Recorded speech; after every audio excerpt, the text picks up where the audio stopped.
Baru ini viral di media sosial video yang menyebut rumah dijual murah 10 juta rupiah.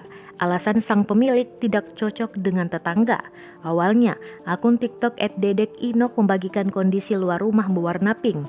Netizen berpikir pemilik rumah itu memiliki tetangga yang kemungkinan memiliki sifat yang buruk, sampai pemilik rela menjual rumahnya dengan harga yang cukup miring.